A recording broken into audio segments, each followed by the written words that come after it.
Hi, everybody. It's Leanne Hello. Hi. here at the Healing Studio in Broomfield, Colorado. We are doing our monthly check-in. I have to admit, my energy is very wonky personally. So, Oh, yeah, mine too. I think everybody's. yeah, I mean, it's sometimes it's hard to know up from down when you're having your own things, but definitely hearing a lot about electromagnetic shifts. So I'm hearing that from the guides, and then I'm hearing it from other sources as well. People feeling dizzy or feeling, kind of wobbly, and that the guides have told me is part of like some reprogramming that's going on. So, Ah. and our cells, are trying to figure out how to make it their way through the whole thing. Um, Yeah, I mean, obviously, it's February, 2025, and there's a lot of stuff going on geopolitically, a lot of big Mhm. changes happening that are freaking people out. So collectively, the Light Council would always say that we are, kind of influenced by the collective, whether we know it or not, whether we hang out with people or not. So if there's a lot of fear in the air, a lot of struggle in the air, then, we're gonna feel it. Um, Mhm. Yeah. so a lot of things too happening that people didn't expect to be directly impacting them. So Mhm. that's the other thing too, where it's like one thing when you can kind of like say, "Oh, well, it's, I don't really pay that much attention to politics," let's say. Right. Well, fine, don't pay attention, but the thing that's gonna hit you is gonna be the thing that matters to you. So, um, Yes. Yes. yeah. So what are you noticing, Stephanie? Well, both personally and on the collective, just even with my community, not even like the world, but just even my community, is there's so much up and down. Mhm. So we have like so this is hilarious, but even yesterday, here in Colorado, we had 74 degrees. And then by the end of the night, it was 24. I woke up to 20-degree weather after 70-degree weather yesterday. And so that's kind of the way it is with everything. So, I was very positive, like staying out of the energy, just watching, being curious, supporting everybody else. And then yesterday, I just felt myself overwhelmed by all of it and took a day off. And one of the best things I can tell you from like experience and learning about energy is sometimes you get overtaken by a wave. And if you get overtaken by a wave, just let yourself go under, because if you fight the wave, it doesn't do you any good. You're not as powerful as a wave, and all you're going to do is exhaust yourself. So, you know, if you get, a big ocean wave and it just feels powerful, just go under. Let the wave wash over you, and then you can pop back up, and there's a lot more clarity when the wave has gone by, and then you can get your footing again. And it's like that energetically now too. Even if you think you're the most bright, positive person, you can still get overcome by waves. Mhm. Yeah, and I think emotional realness is important at the moment. I mean, this week's reading was definitely like pay attention to your physical health and what your physical health is showing you about your emotional health, because Right. they're really strongly linked. Um, yeah, and if we gonna want to keep going with the wave metaphor, when the first time I ever went in the ocean, I got knocked over by the waves. I was dressed in clothing. I was a kid and played in the water, no big deal. And then we kept walking and touring around, and I had sand in my shorts, and it quickly became quite a problem. And my parents ended up trying to they bought a giant T-shirt for me from a vendor on the beach, and like changed me into this giant T-shirt so that I could get the sand out of my shorts.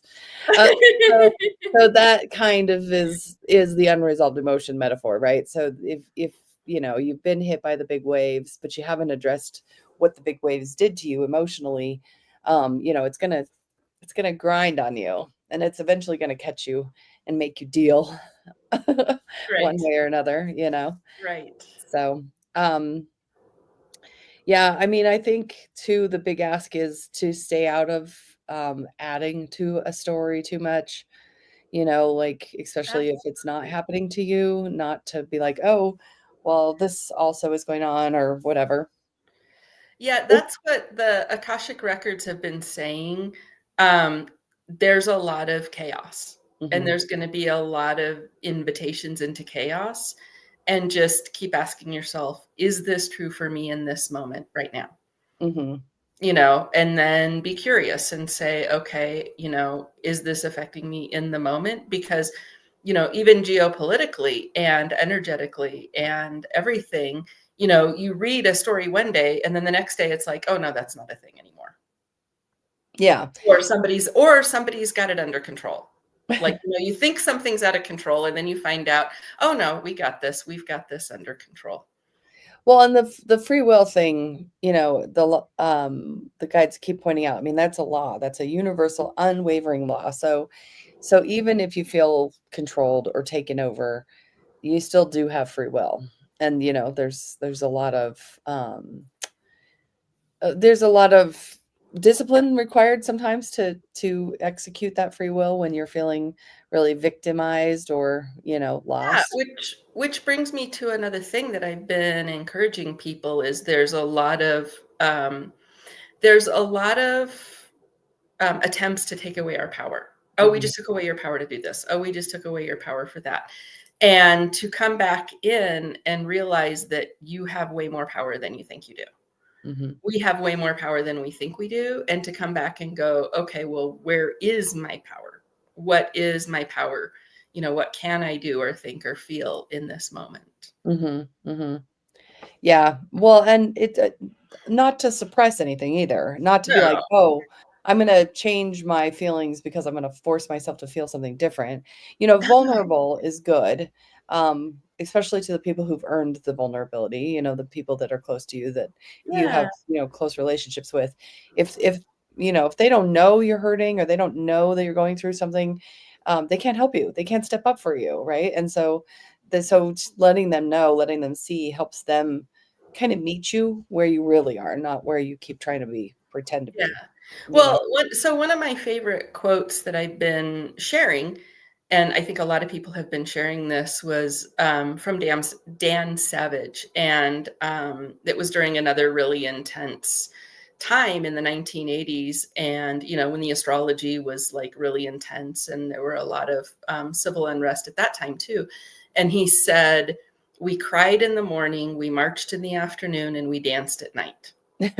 And I love that because it's Yeah. like honor that it's really hard what we're going through, Mhm. and then do what you can about it, and then let it go and just dance. Right, And I've been right. literally dancing at night. I dance for one or two songs every night, and it helps release a lot of that pent up energy and bring back a little bit of like embodied power. Embodied power. Yeah, well, and I think that we have, a big ask right now to figure out what are your true gifts to offer during this time. Yes. Because when Yes, yes, yes. when we're not in alignment with what our true essence wants to be, then we also struggle as well to show up because we're not being us, we're being what we think the world wants us to be. Yeah. And that doesn't necessarily, work for. And see, that's another thing that I've been like, from the messages, it's another thing I've been sharing is, what are your gifts? What do you have to offer? And lean into that. Mhm, mhm, And community, oh my gosh, community is so important right now. So many things are calling us to reconnect to each other in one-on-one ways or group ways, not just through internet or through, I mean, through the internet's not bad, but we really need to come out of isolation as much as we can and connect, connect, connect. mm. Yeah, yeah. Well, and that's interesting too because besides the physical, emotional addressing issue. This week's face this book's oracle reading was all about community as well, and even creating community if you don't have it, like making your own community. and inviting people to it, if that makes sense. Right. And Um, there's so many different definitions of community, but even if you're not in this like energy world building community or, support system world and you don't know where to start, if you're amazing at gardening and then you have a friend who's amazing at mending clothes, like get together, and mhm. trade cucumbers for like mending clothes or whatever. Like it can be practical. It doesn't have to be big, it can be small things. Yeah, yeah, and what might seem small to you might be big to someone else, and so just kind of keeping that in mind as well. Like your talents, might just feel like, "Oh, well, I could do this, but I've always been able to do this," and that might feel like no big deal to you, but somebody else might be like, "I cannot do that. I really need help with that." So, Right, exactly, exactly, which is why that's another way to build community is the practical things, we don't have to build it through big.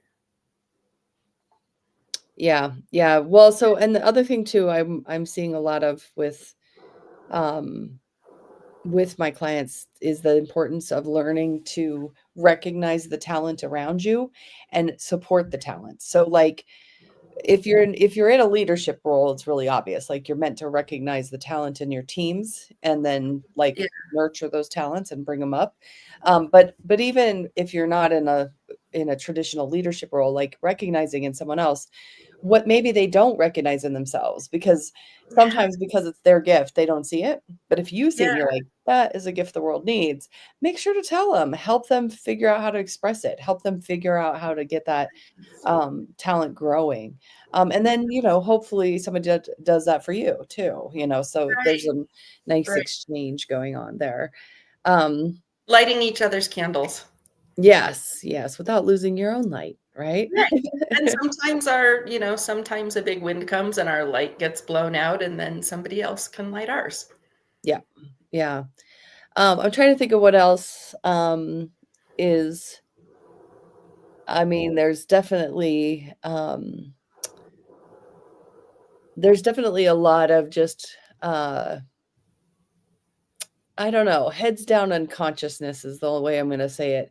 There's a lot of energy around people just not wanting to pay attention because it's too hard to pay attention. There's so much big change going that people are literally like, "Mm, I'm not even gonna deal with it," which, I mean, that's fine for now, but eventually you're Right, gonna have to integrate the change that's going on, right? So, right. Yeah, um, I do feel like the Light Council has been a little bit redundant lately about talking to us about how warring against each other is preventing assistance, and I kind of could see that being true, like, not just even like, world wars type stuff, but just even like if I was, yelling and screaming at you and somebody else came along, they may not even be inclined to intervene because it's looks dangerous, right? It looks yeah, like, well, whatever they're doing, I don't wanna be part of that. So there right. wouldn't even be help offered necessarily because 'cause you're fighting.